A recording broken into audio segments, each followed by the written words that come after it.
from makeup to banking. I promise it'll be good, so just stick with me. Ultimately, choice feels different in banking, and it can feel more intense and emotional, so that's the challenge we're facing. And I think where we're at is most of us make decisions every day before we even know it. So you've got your bands.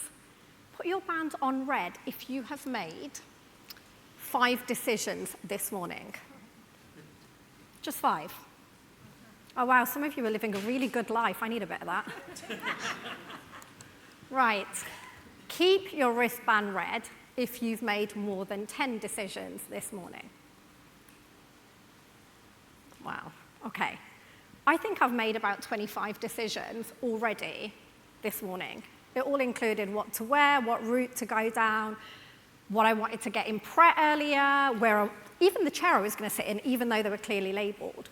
The truth is, the average person makes 35,000 decisions a day. 35,000. That's not just about what you do at work. That's your whole life. You make 35,000 decisions a day. And my favorite, 226 of them are about food, which is no wonder by 4 o'clock we're all sitting there absolutely exhausted on snacks. But ultimately, this is what digital life is about. This is what it's like living in a digital era. We are all exhausted. And in a world where there is so much choice from what to watch, what to wear, where to shop, what to eat, that creates overwhelm. And that's the same for the people that we're designing for our consumers. So what does overchoice mean? Overchoice means that we make it feel really hard for people to do what they need to do. And not because of bad intent, just because of the amount of things that are out there. So my 2 favorite hobbies, you know that question you get around, like, what's an interesting fact about you? I never really have one. And I only actually have 2 hobbies I spend my time doing. One is watching TV, and the other one is shopping online, right? So I am an avid ASOS user. That is the only app I shop on. I get my makeup on there, I get my clothes on there, and anything I can find. And at the moment, I have 26 different items in my saved items. And I go and check them 2 or 3 times a day sometimes, as my team know, because I send them screenshots all the time. But I don't always put those items in my cart. And even when I do put them in my cart, I don't always check out. Because I'm still deciding at that very moment, do I need this outfit? Do I need another pair of trainers? Do I need another pair of gold hoops? And the answer is normally no. Then my second favorite hobby, watch TV.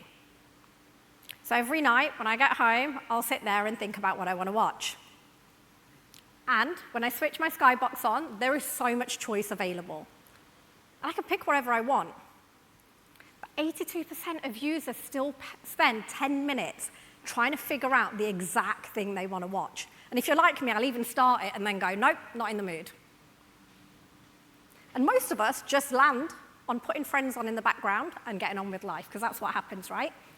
So where choice was supposed to empower people, it's at the moment having quite the opposite effect. And that's even more complicated when you get into banking. AI has been all about giving people answers. So look, I'm no longer a Googler. I use ChatGPT all the time. In fact, I think it's my best friend. And most of the time, you can use it just to get the answer. So a lot of the times, I use it for currency conversion. Sometimes I use it to give me the perfect morning routine in 15 minutes, which I'm never going to follow, but you know, God loves a trier.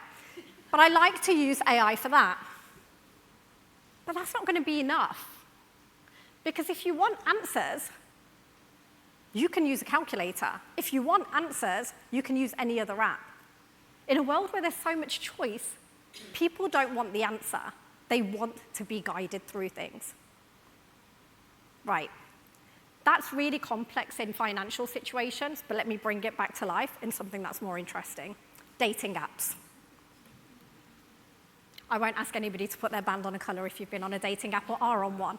But I met my husband on a dating app after being on a dating app for a very long time. And when I talk to my friends now who are still on dating apps, I cannot imagine going back to them.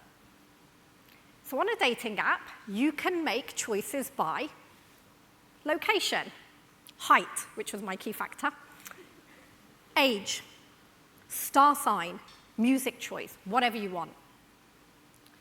But yet, most people who use dating apps, my friends especially, will tell you it's exhausting because all they get is weirdos.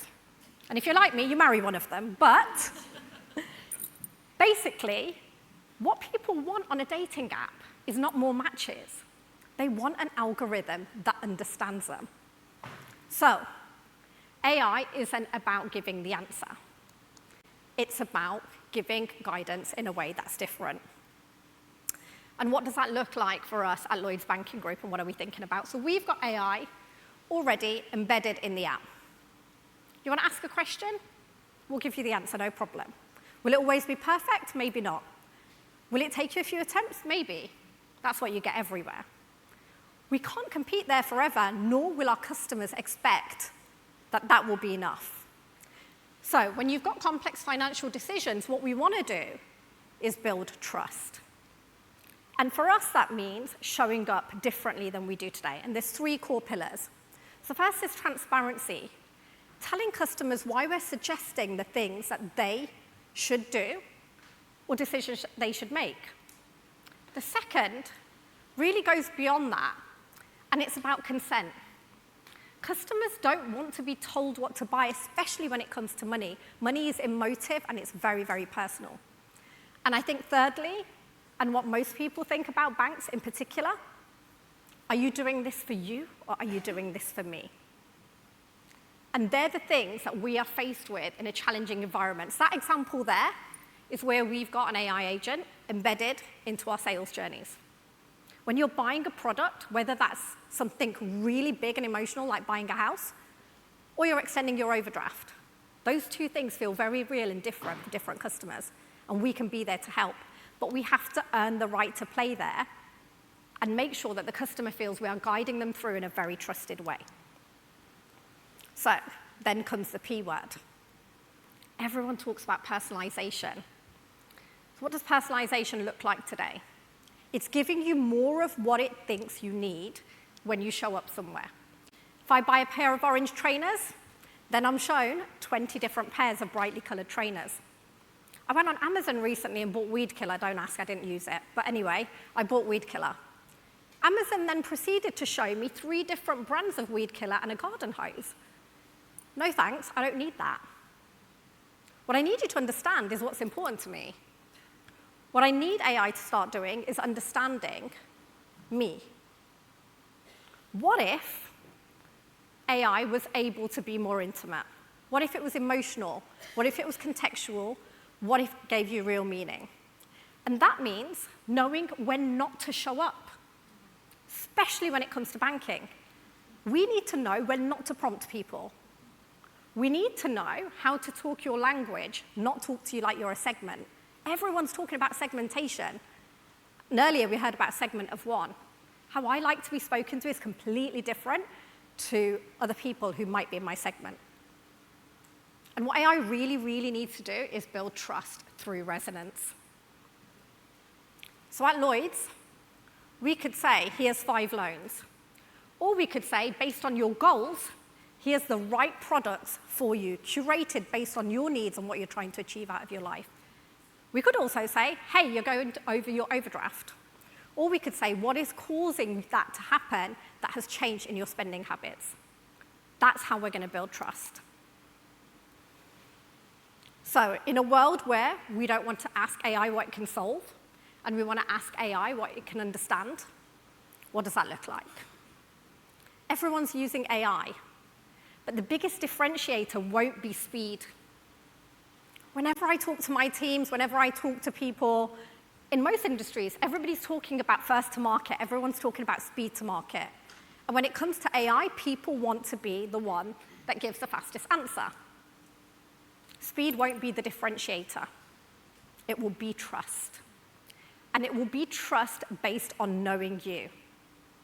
So let's go back to my 2 favorite hobbies. What if ASOS didn't show me 20 different pairs of trainers based on the fact that I always buy trainers? What if it knew that my brand and my identity is really deep-rooted in who I am and where I come from. I always wear gold jewelry. This is Indian gold. That's part of my brand and my identity.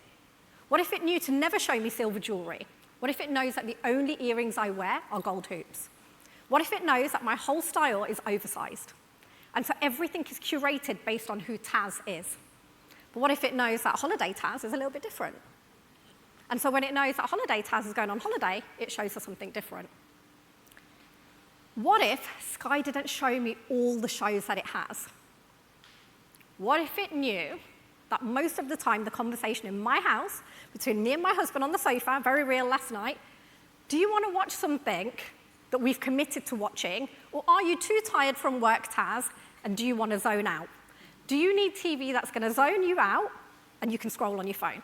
And last night, I needed that. So it was either watch Dope Thief, which is very good, by the way, highly recommend, on Apple TV, or watch repeats of Gogglebox, because I didn't have to concentrate and I could be on my phone doing emails. What if it knew the mood I was in? What if it knew and it asked me who I was watching with? Because when I watch alone, I want to watch Made in Chelsea. Yep, I love it. I want to watch that. I want to watch Sex and the City. I want to watch Friends. I want to watch anything that's trashy. I don't want to watch Dope Thief. So that's how you get to know people, and by getting it right over and over again, you build trust. It's not fastest answer first. It's the most accurate answer based on how much you know someone. That's what feels different.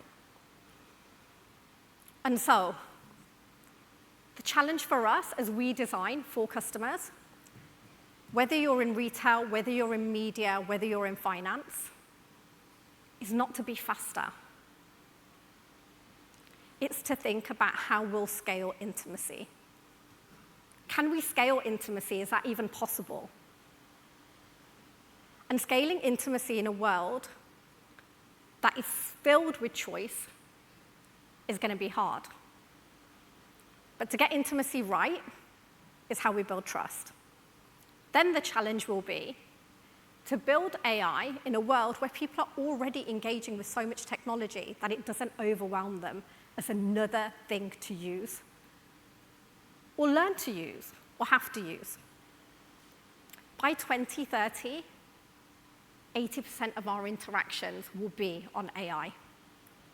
Yet today, 71% of consumers say they would trust AI more only if they knew how it makes its decisions. People aren't scared of AI. They're also not resistant to using it.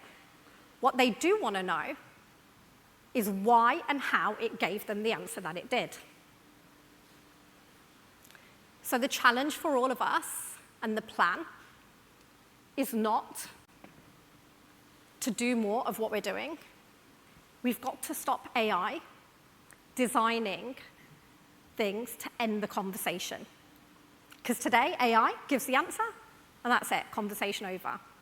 What we need to do is design AI to open trust. That's the challenge for all of us in a world where we can win and build consumer trust. Thank you.